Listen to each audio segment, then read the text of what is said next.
Hello guys, so this is Nurse Daniel, and I'll be taking you through how to write your case study, a complete guide from chapter 1 to chapter 5. So this time we are looking at chapter 1, and this is how the cover looks like. So this is how when you are done with the typing of your case study and you're about to print, this is how the cover should be. Like a light green, a dark green. So this is the cover. So the name of the school will be here. So mine is Kwame Nkrumah, College of Health Science, Faculty of Allied Health, Department of Nursing. Then patient or family care study, a nursing process approach, written on the name of your client or the name of your patient, and it's mostly in initials. So everything that you'll be writing, from the name of the doctors to the name of the patient and maybe a relative of the patient, it should all be in initials. Okay. Then with diagnosis then you write the diagnosis, maybe malaria, etc. Here I have intestinal obstruction. Those will be going to the district hospitals. They are very lucky. They can get simple conditions like malaria. But if you find yourself in a place like Konfanoche, there's likely you wouldn't get any malaria case. Okay, it's very unlikely. Then we have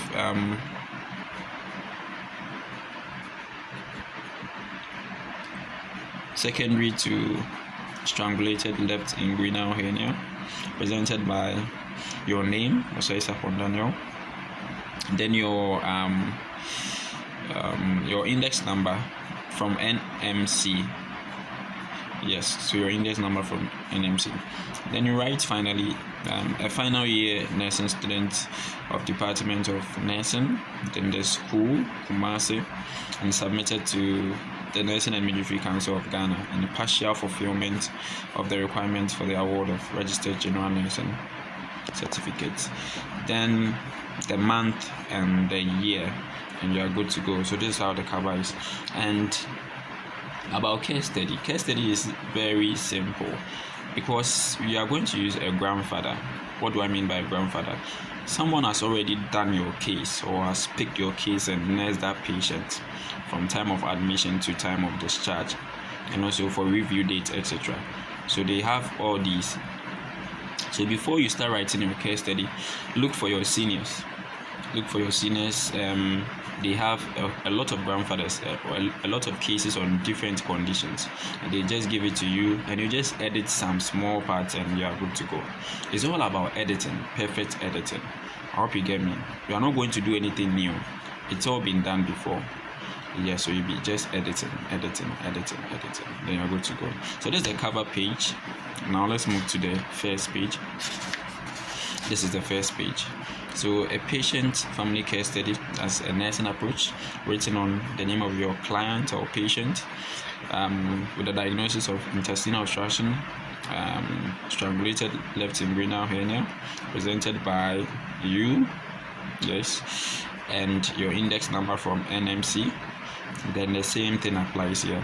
The final year nursing student, the Department of Nursing, the school, Kumasi, submitted to the Nursing and Midwifery Council of Ghana in partial fulfillment of the requirement for the award of Registered General Nursing certificate, and the date, and you are good to go.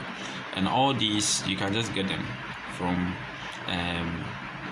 your senior colleagues. They have it. This you don't have to stress. You just need to edit the patient's name, your condition, your name, and the index number. We don't stress in case study. We don't stress in case study. Now let's move on to, so the next thing is the table of content.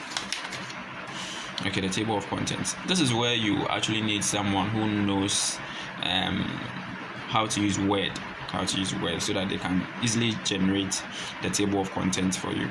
So if you don't really know about Word, you have to find someone who really knows. And the person who generates the table of contents for you. You don't start typing the table of contents. It doesn't work that way. You start with the main work. When you are done, an IT personnel, maybe they will collect an amount of money from you, or maybe it's your friend who will help you generate the table of contents. We don't just sit to type table of contents, list of tables, preface. Nah, we don't do it that way. Please, I hope you get me. Okay, now let me walk you through the chapter 1, because this is what we'll be doing today. Chapter 1. So we have assessment of patient and family. So that's chapter 1, and it entails the patient's particulars, the patient's family, medical and socio-economic history, the patient's developmental history, the patient's lifestyle and hobbies, the past medical and surgical history, the present medical and surgical history, admission of the patient's concept of the illness, literature review on the condition, and the last one is validation of data. So chapter 1 is made up of these other subtopics or subtypes. Yes. Now let's quickly go straight into it. Let's dive straight into it. You'll be taking it chapters by chapter, so don't worry. Okay. So you have preface. Okay. Preface, we don't stress. A senior colleague has written a preface. You just have to write the same preface. This are you following? So it's the same preface that you'll be using. I don't need to read just to bore you. Preface, no. A senior colleague, a grandfather has it. You just read and you just copy and just paste and remove some out and just fix some in. It's not a big deal. Or you can just write the same thing. Yes, lest I forget. Once you are working with once you are writing your case study, you need to be paraphrasing, because someone has done the work before, so you have to change the English small. So you'll be needing Grammarly, so you have to download Grammarly on Google. So try and download Grammarly, and also download Quillbot. It's spelled Quillbot.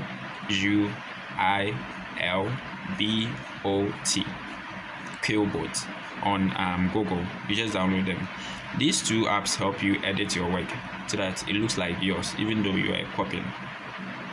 Okay, or you are dabbing. Okay, now let's move straight. So preface, you don't need to stress. You can just copy from someone. Okay, so that's the preface.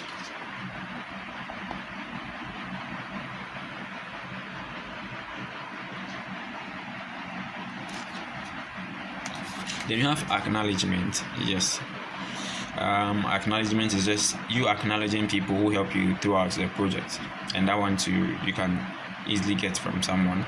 So you start from the rule is that you start from the higher authority. So here I said I'll start from Professor Victoria Bam, who is the head of department for K University.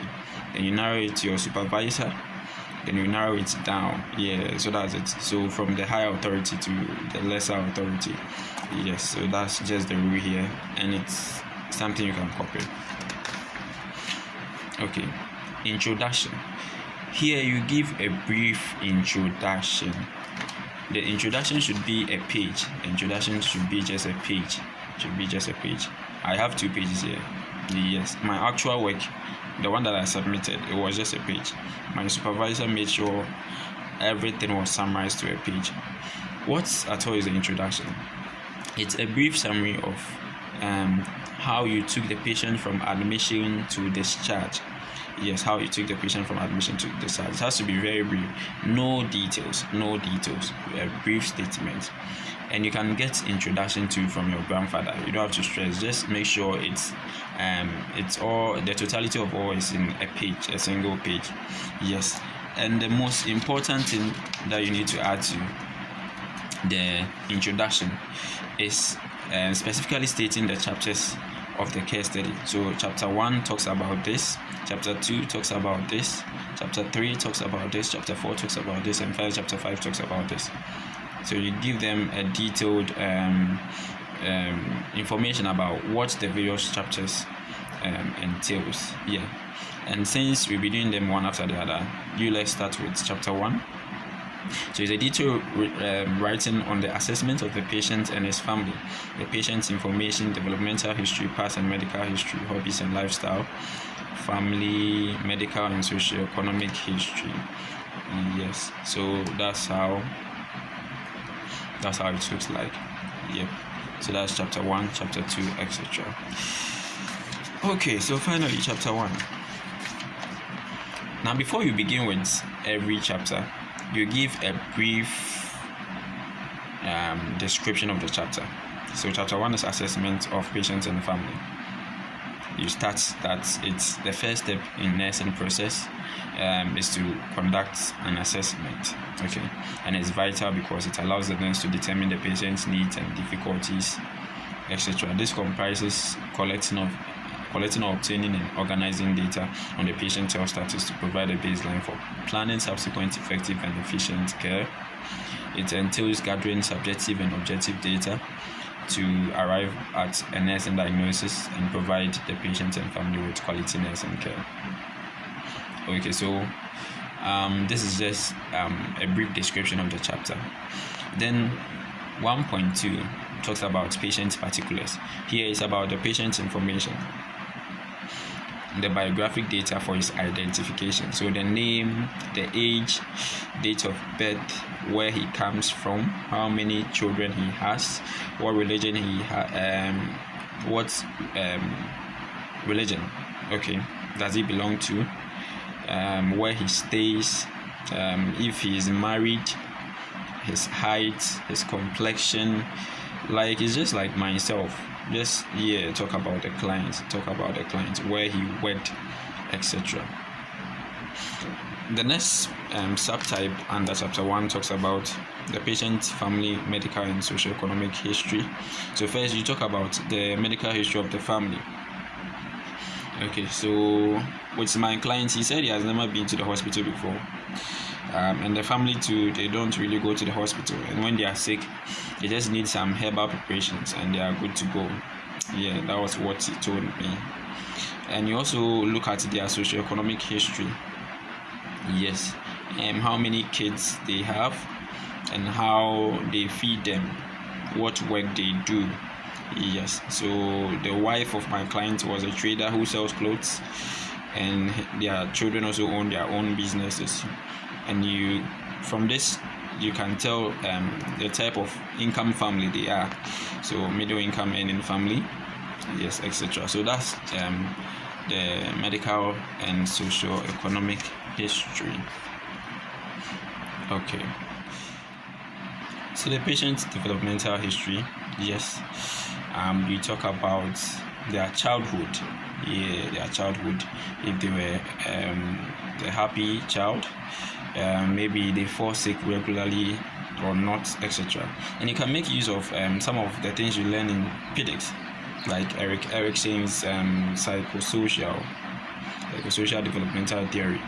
Yes, and maybe you can come up with some of the theories, maybe integrity versus despair, yes, etc.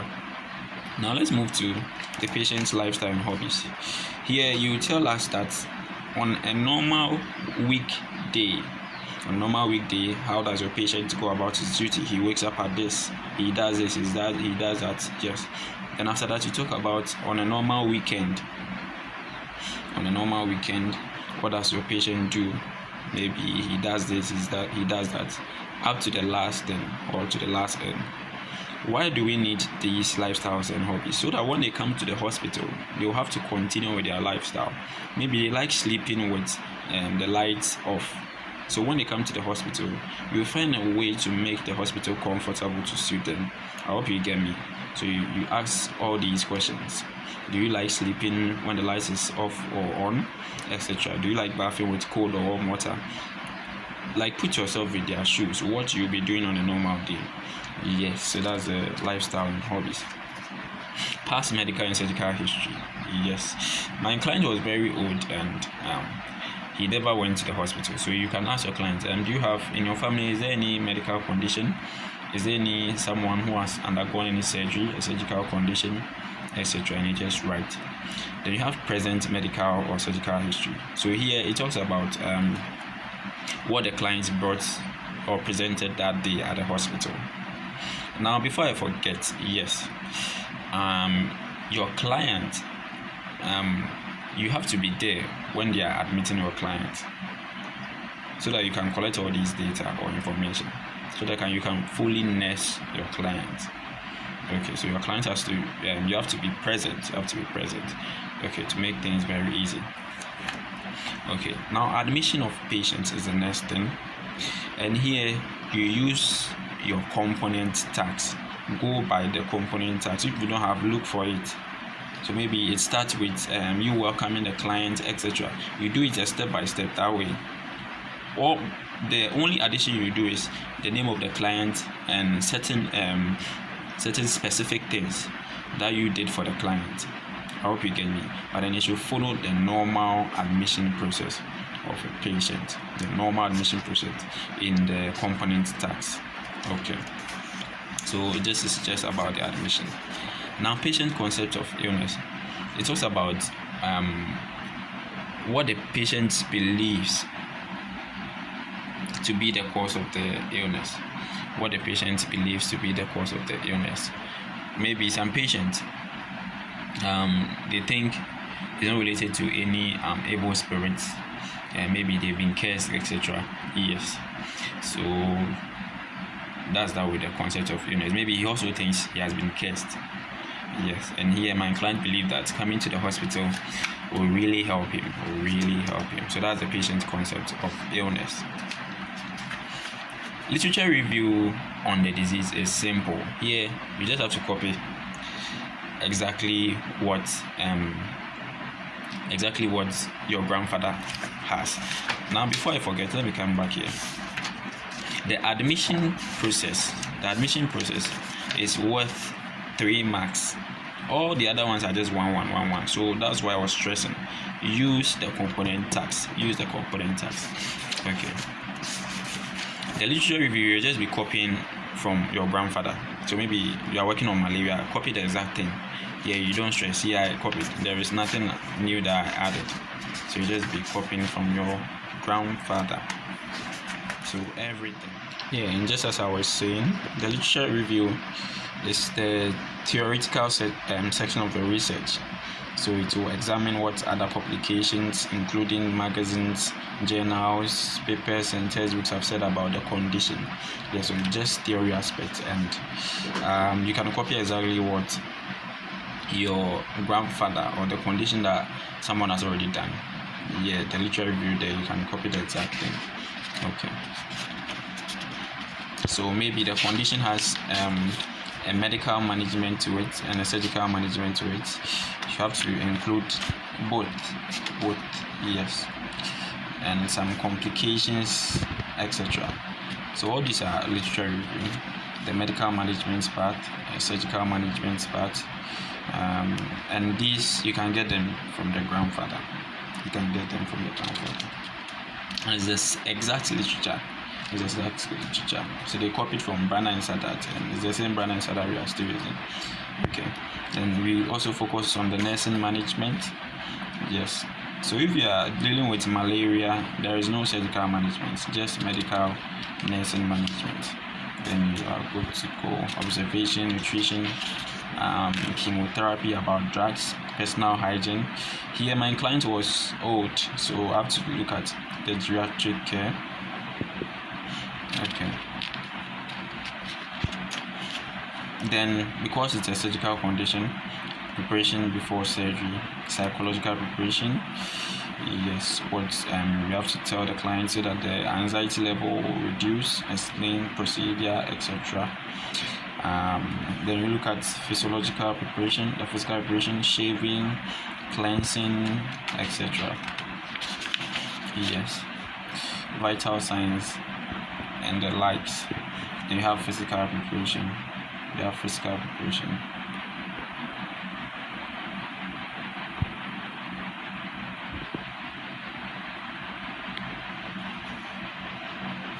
Physical preparation, yes. That's where the shaving comes in. Okay. Physiological preparation has to do with maintaining the nutritional status, etc. Yes, and all these you get them from your grandfather. Yes, the physical preparation, is the one that you'll be shaving, removing dentures, etc. Yes, Then post-operativeness and management. So after the operation, what are the management skills? Observation, pain management for pain. This is for surgery condition. Yes, personal hygiene, nutrition, wound care, how you be caring for the wound. Yeah. Okay, then prevention, how to prevent the condition. And the last one is validation of data. Here it's a statement that certify that the data that you've collected are very true and there are no errors. Yes, so all data collected from the patient was proved valid by asking his relatives similar questions. Yes, and home visits were also made to confirm the data, so you are just validating the data. So this brings us to the end of chapter 1. Yeah, so all these books for chapter 1, and it's not a big deal because most of the work have been done by a grandfather. Yes, a grandfather, so you don't really stress. If you have any questions, the comment section, and I'll answer. And also like the video and share with others. Thank you very much. See you on chapter 2.